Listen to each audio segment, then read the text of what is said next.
네, 한판 브리핑. 오늘은 민동기 평론가와 함께합니다. 어서 오십시오. 안녕하십니까. 자, 어제 야당에서 오늘은 여당 권성동 국민의힘 대표의 교섭단체 연설이 있었는데 잠시 듣고 이어갑니다. 문재인 정부 5년 내내 정치가 경제의 발목을 잡았습니다.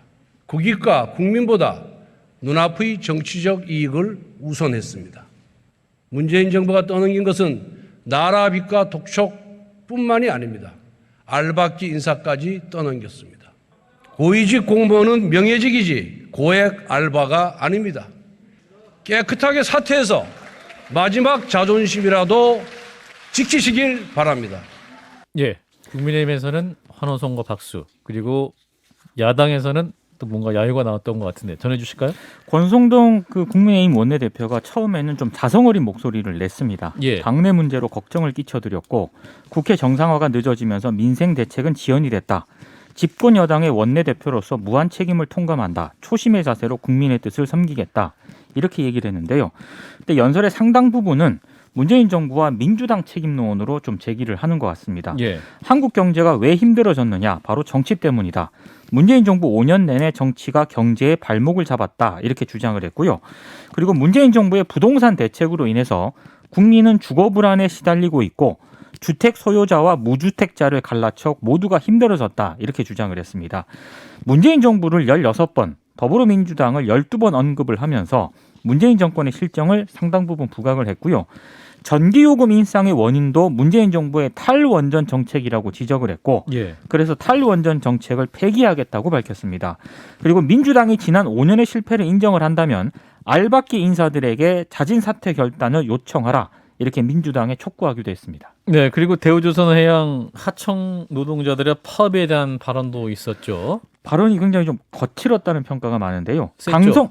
강성 노조의 불법 행위를 엄단해야 한다라고 얘기를 하면서 대우조선뿐만 아니라 민주노총이 장악한 사업장은 대한민국의 치외법권지대 불법의 해방구가 됐다라고 지적을 했고 민주노총을 사업주와 비조합원들에게 갑질과 폭력을 일삼는 조폭식 이입 집단이라고 주장을 했습니다. 예. 주 52시간제도 비판을 했는데요. 주 52시간 근무제는 높은 고용 경직성의 대표적 사례다 이렇게 언급을 하면서 정보기술, 소프트웨어 같은 신산업 업종은 단시간에 집중적으로 성과를 내야 한다.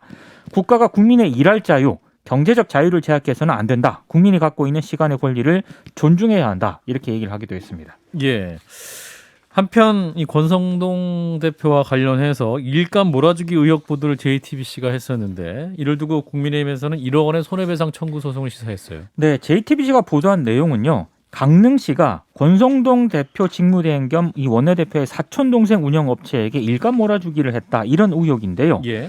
지난 2020년 강릉시가 이 사촌 동생 권모 씨가 운영하는 조명업체에 1억 5천만 원 규모의 이 공사를 발주를 했는데 시에서 하는 공사를 그렇습니다. 근데 행정안전부가 특별 감찰을 진행을 했고 진행한 결과 일감 몰아주기로 비칠 수 있다 이렇게 지적을 했습니다. 예. 그래서 행정안전부가 당시 강릉시에게 이 조명 공사를 담당을 했던 공무원 등 7명에 대해서 징계를 내리고 해당 업체에 대해서는 좀 적절한 제재를 할 것을 요구를 했는데 당시 강릉시는 공무원들에게 경징계를 내렸고요. 이 업체에 대해서는 제재가 아니라 개선 요청만 했다는 게 JTBC 보도의 핵심입니다. 예. 근데 문제는 이 업체가 이 같은 부실 계약으로 일감을 따서 좀 논란이 됐는데도 불구하고 2020년 10월 이후에 수의 계약으로 76건의 사업을 추가로 수수했다고 이제 JTBC가 보도를 했고요. 수의 계약은 공개 입찰이 아니었다는 아니었던 거죠. 얘기죠. 그렇습니다.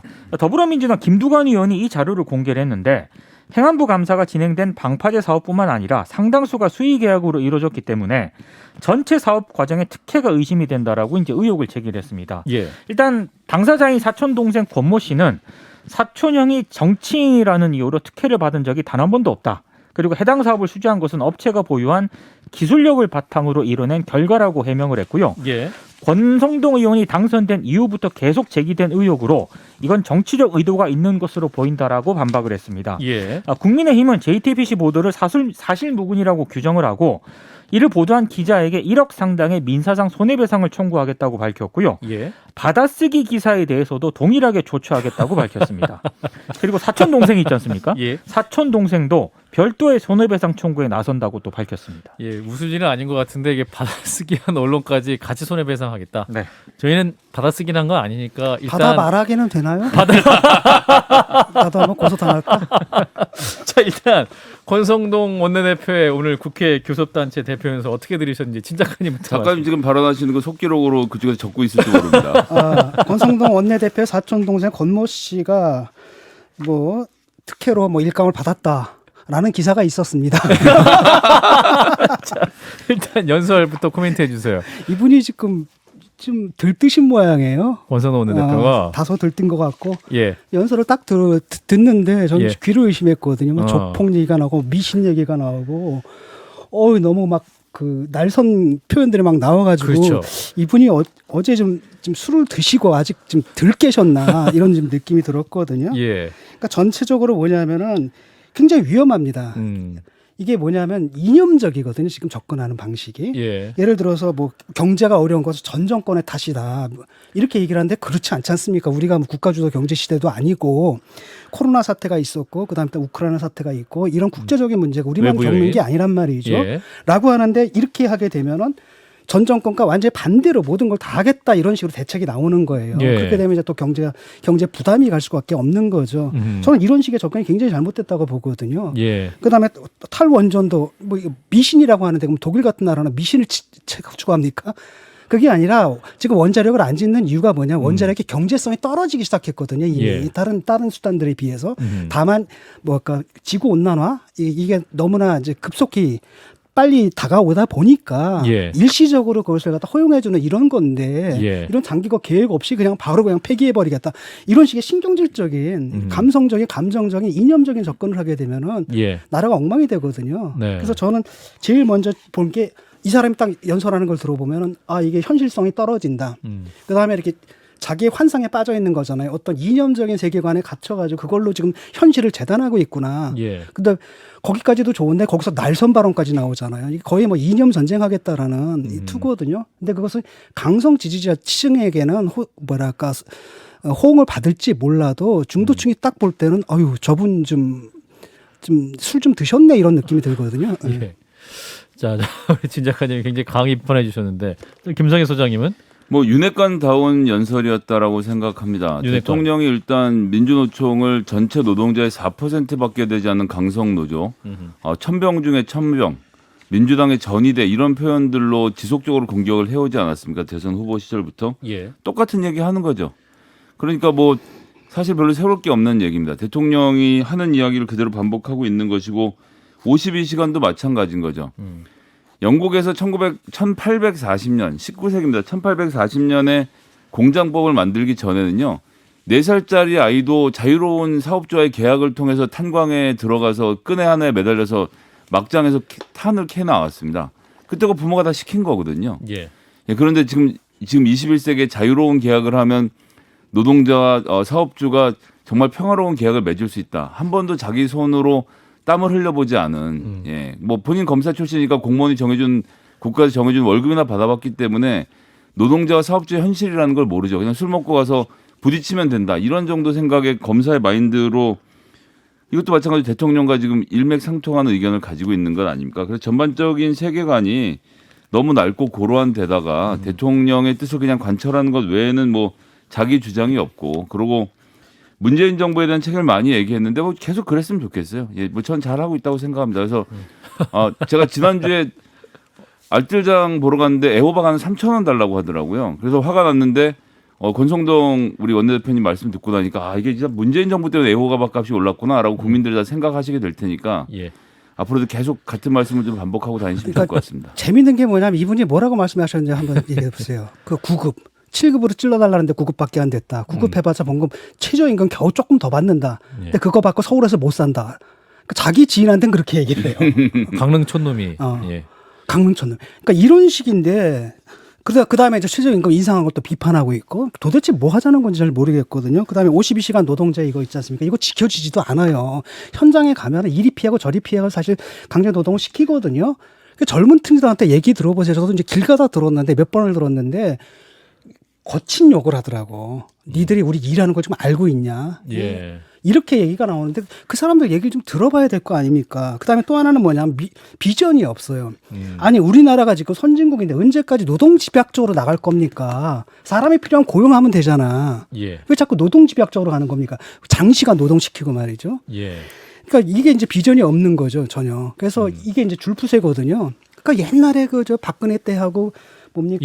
이명박 때 했던 거 이걸 다시 또 끌고 나와가지고 또 그것도 이제 과거보다 더 강경하게 지금 하는 것 같아요. 예. 그래서 참 이게 뭐 하는 짓인지 모르겠습니다. 예, 두 분이 함께 좀 비판을 해주셨는데 이런 가운데 이제 안철수 의원이 현 국민의힘 지도 체제에 대해서 권성동 대표에 힘을 실어주는 발언을 했습니다. 네, 현 당대표 의혹이 해소될 때까지는 권성동 직무대행 체제로 흔들림 없이 나가야 한다. 이렇게 얘기를 했습니다. 예, 안철수 의원이 페이스북에 글을 썼는데요. 예, 당대표 권리가 아닌 상황에서 조기 전당대회를 주장을 하더라도 당장 실현될 수 없고 혼란만 부추길 뿐이다. 이렇게 얘기를 했습니다. 지금은 하루빨리 대한민국의 복합 위기를 극복할 최고 사령탑인 대통령을 중심으로 당정이 뭉쳐야 할 때다라고 강조를 했고요. 예, 일단 이런 페이스북에 쓴 글을 봤을 때 안철수 의원이 조기 전당대회로는 분명한 선을 그으면서 일단 권성동 직무대행 체제에 상당히 힘을 싣는 그런 쪽으로 좀 의견을 밝힌 것으로 보입니다. 그러면서 지금 당장은 당 지도부를 포함한 집권당의 구성원들이 내부에서 일치 단결해서 국민의 신뢰를 회복해야 한다 이렇게 강조를 했습니다. 그렇군요. 저 안철수 의원의 이 발언 배경은 뭐라고 봐야 될까요? 간장연대. 그러니까 안철수 의원과 장제원 의원의 연대는 끝났습니까? 그러면? 아니 그렇다기보다는 이제 지금 본인 이제 당 대표가 꿈이잖아요. 예. 근데 아직 국민의힘 의원들하고 알아가는 단계이기 때문에 시간 좀 필요하거든요. 아. 예, 당장 무슨 전당대회가 열리기는 복잡해지고 그리고 지금 현재 당원 당규대로면 전당대회가 열리면 뭐 한 10개월짜리 임기에 그렇죠. 그 임시 성격의 당 대표를 뽑게 되는 거 아닙니까? 자녀 임기를 하는. 예. 당에 들어온 지 2달도 안 됐는데 당원 당규 개정하자는 얘기를 전면에서 말하기 좀 멋쩍기도 하고 그래서 그냥 순리대로 6개월 지나고 난 다음에 새로 당대표 뽑을 때 거기에서 한번 승부를 보겠다. 본인도 국민의힘 내에서 적응할 시간이 필요해서 그런 공부 모임을 말씀하신 게 통해서. 아닌가. 예, 공부 모임 통해서 또 뭐 이렇게. 공부 모임도 하고 예. 점심도 먹고 뭐 그런 거 아니겠습니까? 제가 어제 어려울 거라 그랬잖아요. 신문 그 기자들은 이제 뭐라고 얘기를 하냐면 이제 또 거리로 해석을 해가지고 예. 전당대회 조기 전당대회를 하자 이렇게 주장할 거라고 예상을 하는데 저는 네. 힘들 거라고 얘기를 한 게 예. 지금 뭐 정권 지지율도 좀 낮은 상태고 그다음에 국힘 지지율도 많이 떨어진 상태지 않습니까? 그렇죠. 흔들리는 상태 속에서 이걸 또 꺼내게 되면 당에 또 혼란에 빠지거든요. 그래서 아주 뭐랄까 현실적인 선택을 한 것 같습니다. 하지만 이것이 이제 권성동 대표에 대한 인정이라기보다는 간장연대는 저는 그냥 계속 가고 있다고 보고 있습니다. 간장연대는 예. 계속되고 있다. 예. 예, 그렇군요. 일단은 핵심은 이 이분이 경찰 간을 수사. 잘 보잖아요. 그래서 어디가 짠지 어디가 싱거운지 잘 아세요. 예, 우신 작가님이 안철수 의원을 인정해 주셨기 때문에 안철수 의원 조만간 꼭 나와주시기 바라겠습니다. 자, 일단 또 이어서 민주당 얘기를 해보겠습니다. 그 민주유공자법을 재추진하기로 했다는 소식이네요. 이 민주유공자법은요, 민주화운동 유공자는 물론이고 그 배우자와 자녀에게 교육과 취업, 의료 등을 지원하는 그런 내용인데요. 예. 민주화운동을 하다 다쳐 장애 등급을 받은 사람, 그리고 숨지거나 실종된 사람의 배우자와 자녀들이 취업을 할 때 예. 10% 가산점을 주도록 하는 그런 내용이 포함되어 있습니다. 그리고 부상자의 배우자와 자녀들에겐 5%의 가산점이 주어지는 그런 내용인데요. 국가유공자가 법률에 따라 취업 때 가산점을 받는 것처럼 그 대상을 민주화 유공자에게도 확대하자 이런 취지였습니다. 예. 2년 전에 발의가 됐는데 당시에 특혜 논란이 불거지면서 처리가 무산이 됐거든요. 근데 우상호 민주당 비대위원장과 이 법안을 발의한 우원식 의원이 오늘 이 전국 민족미주 유가족 협의회가 이 농성을 벌이고 있습니다. 이 농성장을 방문을 해서 이런 얘기를 했습니다. 일단 모든 민주화 운동 과정에서 희생된 분들에 대해서 국가가 그에 걸맞는 예우를 하도록 예. 법적 제도적 정비를 빨리 할 수 있도록 하겠다. 우리를 믿고 농성을 해제하길 부탁드린다. 이런 얘기를 했습니다. 예. 이 수혜 당사자들인 유가족들의 반응도 궁금한데 고 박종철 씨 형의 발언도 있었네요. 네, 박종부 씨인데요. 예. 법안 성격상 국민의힘과 합의 통과가 꼭 필요해 보인다. 그 부분을 좀 많이 신경 써달라. 우리가 할 수 있는 부분은 힘을 모아서 하겠다 이렇게 얘기를 했고요. 우상호 위원장이 면담 후에 기자들하고 만나서 이런 얘기를 했습니다. 자신은 국민의힘과 합의 처리라면 충분히 수정할 의사가 있다. 다만 법의 기본 취지, 공권력에 의해 희생된 박종철, 이한열 열사 같은 분들, 그리고 고문으로 부상을 입거나 장애를 앓고 있는 분들을 국가유공자로 만드는 법의 큰 골격을 훼손하지 않는 선에서 수정할 수 있다, 이렇게 얘기를 했는데요. 예. 우상호 위원장 같은 경우에는 자신은 절대 보상을 받을 생각이 없다라고 앞서 얘기를 한 적이 있고요. 예. 그래서 셀프 보상이라고 하는 것은 사실 왜곡이다라고 반박을 한 적도 있습니다. 예, 그러니까 80년대 민주화 운동을 했던 그 분들을 국가유공자로 인정하자라는 취지의 그런 취지라는 거죠.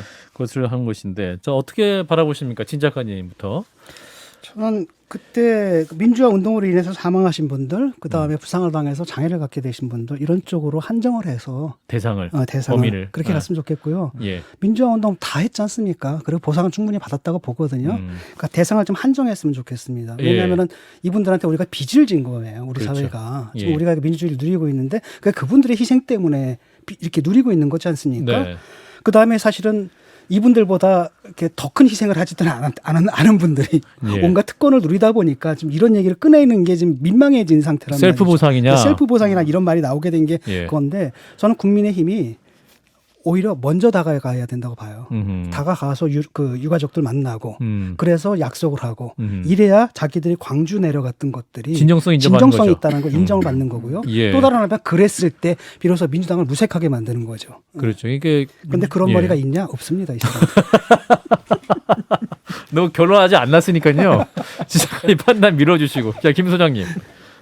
그러니까 오늘 이 뉴스를 보면서 참 뭐랄까 하여튼 서글픈 심정도 있고 여러 가지로 마음이 복잡한데요. 예. 독립운동가들의 유가족들에 대한 어떤 대우 이런 것은 국민들이 반대를 하지 않습니다. 그 운동의 고귀함도 있지만 그때 독립운동 하셨던 분들 그 당시에 다 만주에서 돌아가셨고 그 자녀라는 분들 다 너무 어렵게 힘들게 사신 분이 대부분이었고 그런 분들에 대해서 우리가 기본적인 도리를 해야 되지 않느냐라는 전국민적 공감대가 있었던 거죠. 예.